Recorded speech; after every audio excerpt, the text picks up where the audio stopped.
All right, Scorpio and Ophiuchus, welcome to your yearly 2016 Sidereal Astrology forecast. My name is Athen, and of course this is for Sidereal Astrology. If you are new to this channel, be sure to check the description because your sign might be different. All right, so transformative year, as you might guess, in 2016. A lot of the same energies that we were experiencing at the end of 2015 go into this year. Let me show you what I'm talking about specifically. You see all these transits, so a lot of them, as far back as August, but October, November, we've had new aspects. And aspects usually with these slower movers are involved 3 times, and they usually span about 9 months. So you can see here that 9-month period is going into 2016, at least the first half for sure. And then there's this pivotal point mid-year, which I'll talk about, in which we're finishing up some energies. Then we have the eclipses in September, which finish up energies, and then more finishing up. So it's kind of like once we get to this apex of the year, middle part, then it's more steps of finishing up and tying up loose ends. Saturn's going to be a major player this year, which I'll talk about. So the big thing is that in December, at the end of the year, it's a whole new set of transits, and 2017 looks completely different. This year is going to be very Saturn in nature, hard work, patience, discipline, expanding upon our life path, working hard towards our life path. And then with what we establish in 2016 will basically be a launch point for 2017 when we have a lot of aspects with Uranus. Saturn will be trining Uranus, Jupiter opposite Uranus, which comes across as quite expansive, and Uranus trine the North Node. Okay, so this year with Saturn, let me show you what I'm talking about. We have a T-square. And it's going to be especially for you guys that's Saturn in your first house. All right. So the key with this is that it's a year of, for you, assuming responsibilities, but not more responsibilities than are healthy, and not enough responsibilities. You want to make sure that you are using this time to work hard, to see what your goals are in life, the short-term goals, and how you can make those into something into the future, long-term, right? Taking the short-term into the long-term, and accessing those qualities of Saturn within you, because Saturn is just an element of our consciousness. So your perseverance, your patience, your hard work, your discipline, things like that. Big, keys there with Saturn in your first house. Now, Saturn's an important player because he's forming a T-square up to Jupiter conjoining the North Node and Chiron conjoining the South Node. So it's very significant with the life path. The North Node is the future path. The South Node is the path behind us and what we're releasing. So with the South Node, with Chiron, this year is a year of healing old wounds, maybe relating to our past, or maybe unhealthy healing patterns. So the more open we are to healing ourselves and being open to that in that spiritual perspective, then we create space, right? And then with that space, Jupiter over the North Node is actually very expansive, okay? This has been Jupiter in your 10th house, which is at the very least helping you become more aware of your career, helping you maybe see opportunities in your career front, and there's a lot of wisdom to be gained about that. So now the North Node shifts into your 10th house right at the beginning of the year, really emphasizing now a new direction and a new life path shift for you relating to career or legacy or anything you do that you consider what you're providing for society or your public image in some sense. And that's going to be the shift for the next roughly 2 years there with the North Node. So the energy has been opening, the past 2.5 years for you in regards to groups, networks, communities, okay? And now the shift is going into that 10th house. But with Saturn, and especially with Saturn in your first house, hard work, patience, putting into that 10th house of career, and at the same time doing that hard work and discipline that's necessary to heal and allow old energies to be released to create that space. So that's essentially, the year in a nutshell. And then in March, we're going to have the solar eclipses, which will be accessing these points, the solar and lunar eclipses.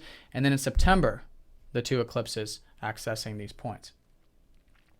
So let's go and look at this in terms of the year, okay, in terms of how we're coming into this. Because like I said, a lot of this is coming from 2015. Since August of 2015, if you've been feeling like there's opportunities, there is possibilities, but it does take that hard work and patience, then that's the energy that's continuing. A lot of this could culminate mid-year. Like I was saying, it's a pivotal point with that. All right. Jupiter's trining Pluto all the way through June.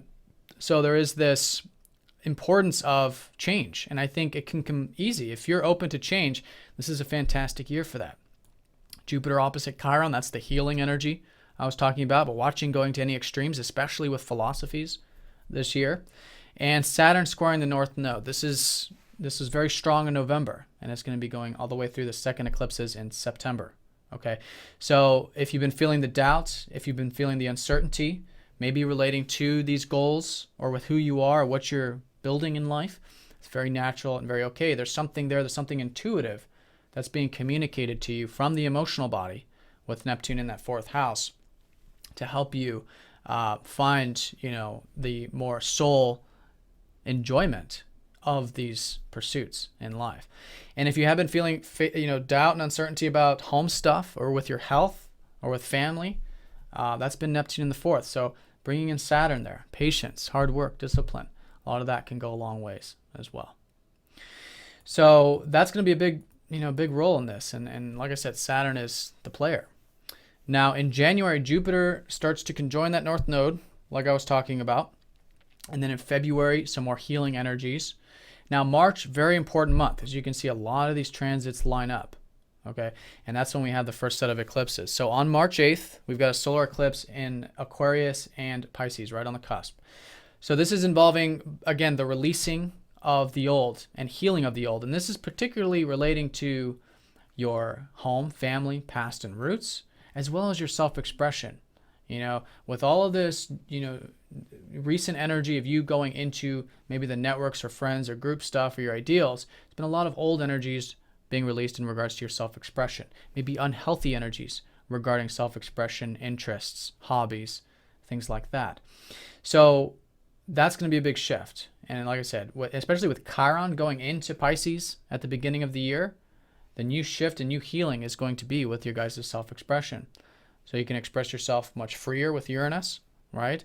And with more awareness, and to really be there for yourself. Because the truth with Chiron is that we're not actually wounded here. There's nothing that we're not good at, but we start to face those internal wounds, those internal insecurities, so that we can do that particular thing with that much more awareness and that much easier, right? So we feel healed as a result of it.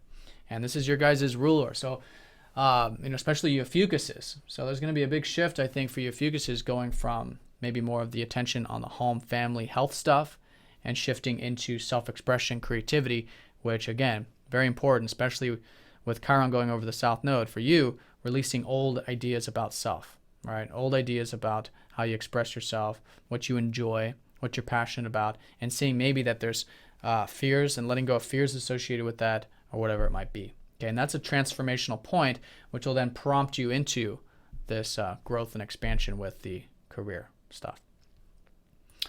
So those eclipses, March 8th, that'll be the solar eclipse. So new beginnings, basically between March and September, this basically middle chunk of the year, it's working on that healing, and letting go of any of those old energies there. Now on March 23rd, we have the lunar eclipse in Virgo. All right, so now it's a culminating point of maybe anything involving group stuff or your ideals, your visions for the future, especially over the past 6 months as of March, because that's when we had the last solar eclipse. But culmination there, and at least an awareness of, some of those things. But again, it's all sort of, fuel for this shift into your 10th. Now mid-year, we have that pivotal point, so a completion with a lot of these things. And a lot of final transformations. Jupiter trining up to Pluto. Pluto's going to be trining up to the North Node, so shift to the life path. Jupiter goes over that North Node again, so new insight coming in about for you, that 10th house, career. And Saturn squares Neptune for the second time. So the doubt and confusion, although it might be there, that month in June, there's something new we're understanding about it. And I think it's on a fundamental level, a greater understanding of the importance of faith and trust and hard work, and how to balance those two energies, all right? So between that point and September, we're finishing up with that, Saturn squaring Neptune, and then we have the next set of eclipses. So on September 1st, we have a solar eclipse in Leo. So here's where we start to get into the, first transformational energies of the career for you. Now it's going to be all year, but this could be a lot of new beginnings here. All right, so it could be new career for some of you, it could be promotion, it could be, newfound interest, a newfound hobby that maybe you want to bring into the career front, whatever it is, new beginnings there. And it's a good time to plant new seeds for the next 6 months from that point. Now, it's also going to be a culminating point with the lunar eclipse on September 16th, which is going to be in Pisces. So with all that healing, there is going to be this rejuvenation, or at least awareness, and healed energy, I feel like, by this point involving your self-expression. Let me go back up here. So, your self-expression, because that's going to be Chiron essentially shifting into that 5th house of yours. Right. Now, one thing I want to mention too is that the South Node is going to be very close to Neptune this September time period. So there's still a lot of old energies being released with family, with past, with roots, with your health perhaps. It's all about having that, again, faith and trust, and seeing where we might be holding on too tight, because the South Node is about releasing, and so is Neptune for that matter, but Neptune is about where we can have more of that faith and trust in the process. All right, and then so that's, the year end pretty much, October, that Neptune goes over the South Node exact. We got a few other aspects that are more minor in nature, but more change taking place. And then the big shift, the new beginnings, new change here is Saturn trining up to Uranus and all this more expansive stuff. But it really comes from that patience and hard work and discipline that's really being called for a lot of you with that Saturn in your 1st house. And for a lot of you going over your ascendant, which is always a big shifting point, and releasing any of those old energies relating to self-expression and your domestic life, personal life, that are unhealthy or whatever it might be, or that you're just needing some healing there, so that you can move into more prosperity, more expansion with your career, your legacy, your big picture things. All right. So Scorpio and Ophiuchus, I hope you guys have a fantastic 2016. I want to thank you all very much for all of your support, for liking, sharing, commenting, etc. And for more information, do check the monthlies and weeklies as we go through the year. All right, so have a good one. Thanks for watching. See you guys next time.